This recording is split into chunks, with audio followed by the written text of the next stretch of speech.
So then why did he have to tell the domestic automakers not to raise prices? Well, that was a private conversation that was had. I'm not sure if that comment was made or was not made. Let's talk about it.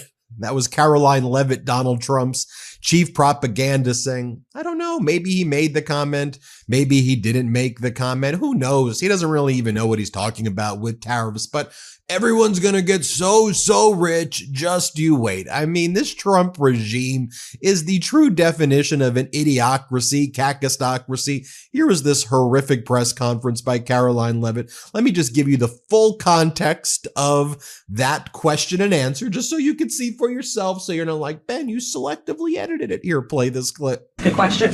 It's Liberation Day. Yes, it is. Karoline, the president has said foreign countries and companies will eat the cost of tariffs. In his speech on Inauguration Day, he said, quote, instead of taxing our citizens to enrich other countries, we will tariff and tax foreign countries to enrich our citizens. Right. So then why did he have to tell the domestic automakers not to raise prices? Well, that was a private conversation that was had. I'm not sure if that comment was made or was not made. But as for what the president said in his Inauguration Day speech, he's absolutely correct. A tariff will be a tax on these foreign nations, these foreign companies. And if they want to be absolved of that tariff, then they can come here to the United States of America to do business, bring their jobs here.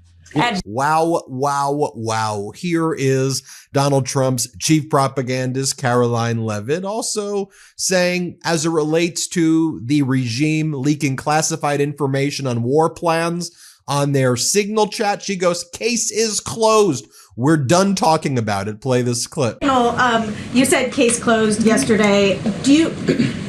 As that case was closed, do you have anything that you can share about what was learned, how this can be avoided in the future, any sort of findings from that investigation? The case is closed and the president continues to have confidence in his national security advisor.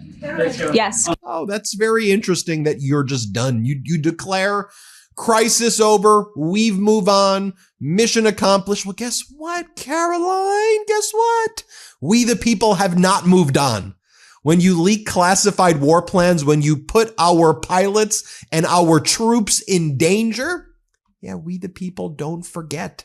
We remember. There's a reason why Trump's approval is absolutely plummeting right now, why Americans are pissed and rising up across the country, because you just go, case closed, we're done talking about it. Must be nice. Must be nice to y'all billionaires to just be like, case closed, we've moved on. Look, even Peter Ducey from Fox asked a pretty decent question here. Like, are you hearing from retired Americans whose 401ks and pensions are plummeting right now? Are you talking to them? Here, play this clip. Peter. Thank you, Karoline. When the president goes down to Florida on the weekends, does he ever hear from, there are so many retired folks down in Florida.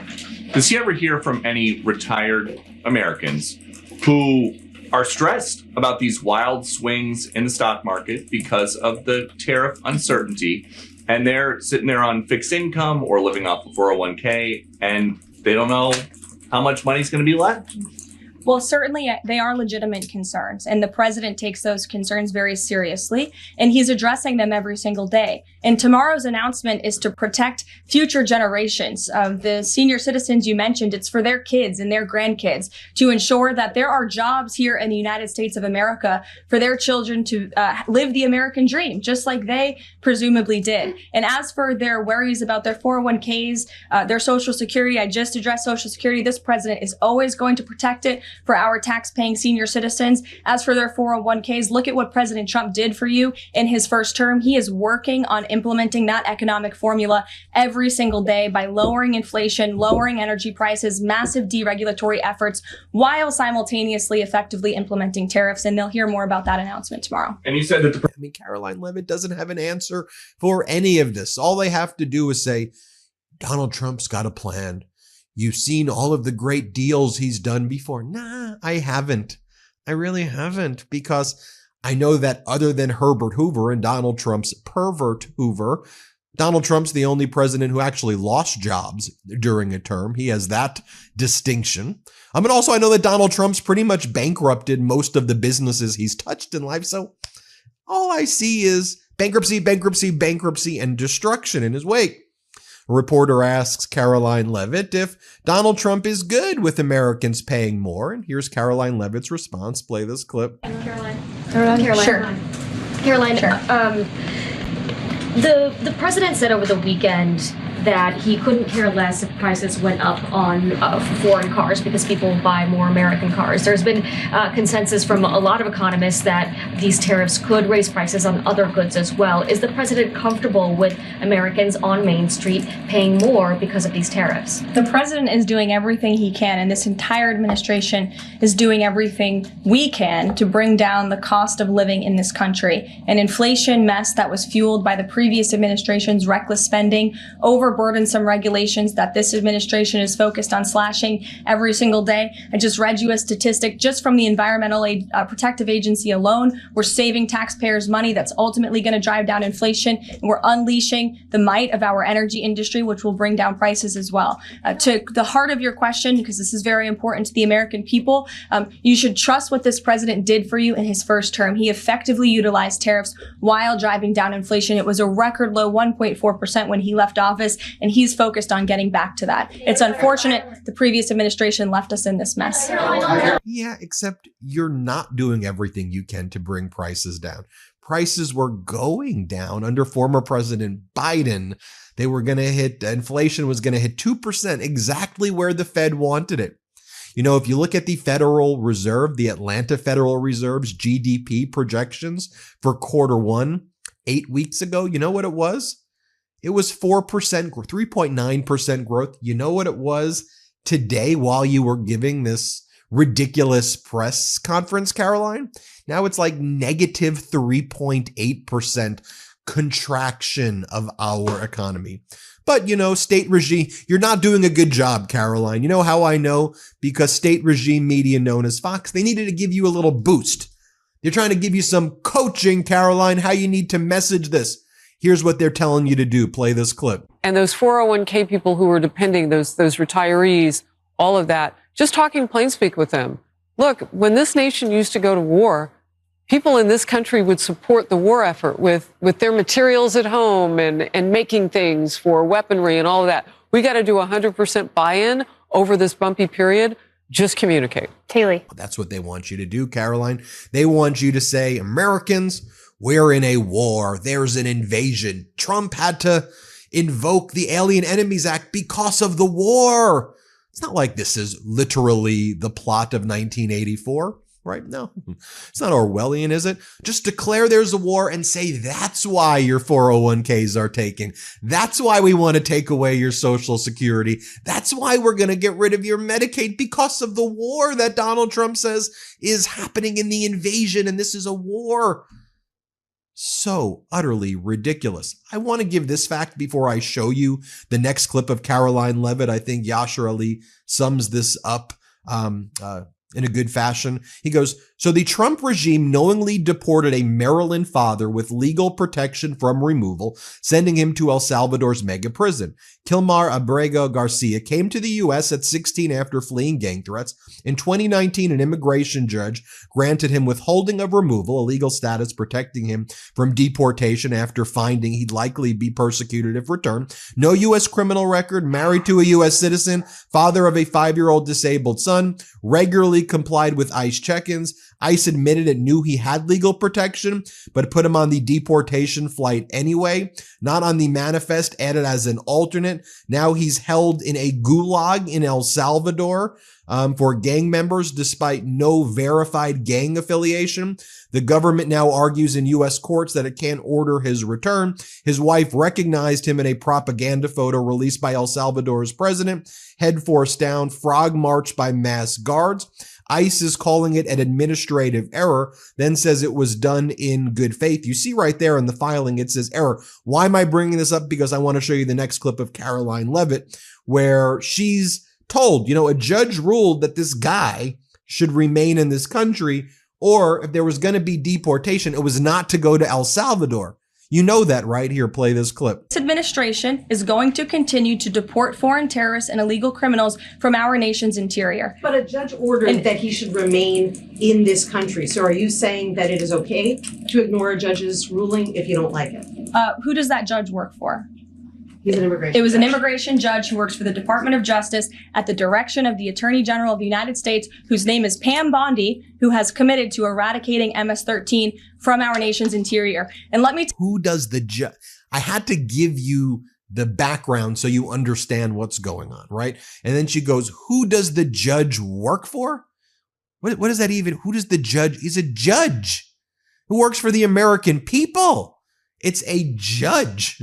Then it goes, was this someone who works for Pam Bondi? What are you talking about? She does not know how the legal system works. Now, here's Karoline Leavitt, who then attacks The Atlantic for writing an article about that guy who's now in the El Salvador gulags or concentration camps or however you refer to it. Here, play this clip. Sure. Thanks, Karoline. A few questions about this deportation case. First, I wanted to clarify something that you said to Jeff a few minutes ago. You said you'd seen evidence that this man was a convicted gang member.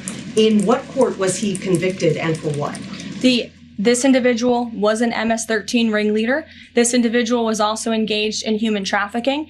And I'm glad you brought up this point again, because I would like to point out that if you just saw the headline from the insane, failing Atlantic magazine this morning, you would think this individual was Father of the Year, living in Maryland, living a peaceful life, when that couldn't be further from the truth. They didn't even mention in the title of that article, or even in the first paragraph, that this individual is an illegal criminal who broke our nation's immigration laws. He is a leader in the brutal MS-13 gang, and he is involved in human trafficking. And now MS-13 is a designated foreign terrorist organization. Foreign terrorists have no legal protections in the United States of America. And this administration is going to continue to deport foreign terrorists and illegal criminals from our nation's interior. But a judge... And you hear what she goes there? She goes, I'd like to point out that, if you read this magazine, you'd think that he was some...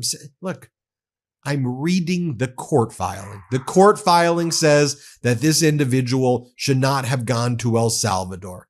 It says that it was an error. You're playing with human beings' lives. You're not giving them due process. And we've talked about multiple other instances where this has occurred. The soccer coach with the Real Madrid tattoo. We talked about the gay hairdresser from Venezuela who had a tattoo that said Mom and Dad, which you said was a Tren de Aragua gang tattoo. We talked about how y'all sent women to the male concentration camp in El Salvador. We talked about all of these other examples. And your response is, oh, these are Tren de Aragua gang members anyway. And then J.D. Vance says, he attacks Kyle Cheney, the person who just posts the court documents. And he goes, Kyle Cheney, a legal affairs reporter, is apparently unable or unwilling to look at the facts. In 2019, an immigration judge under the Biden administration determined that the deported man was in fact a member of the MS-13 gang. He also apparently had multiple traffic violations for which he failed to appear in court. A real winner. First off, traffic violations get you sent to a concentration camp in El Salvador. Also, it was not Biden who was in office in 2019. It was Donald Trump who was in 2019. And guess what? The judge released him. The Trump judge released the individual. Why? Because there was an informant who made the accusation of Tren de Aragua or a gang member. There was no validation of that. And if there was going to be a deportation, it was not going to be to El Salvador where there would be persecution. A Trump judge. So you want to get the facts straight of who was in office in 2019 when he was released and who made certain findings and what the actual findings were? This is how the Trump regime is trying to spin everything. It's absolutely despicable, and why I have to get into a little bit to call it out so you understand the facts right there. Let me know what you think. Hit subscribe. Let's get to 5 million subscribers, and thank you for watching. The truth is more important than ever. Check out our new Truth Over Lies collection at store.MeidasTouch.com. All 100% USA union made.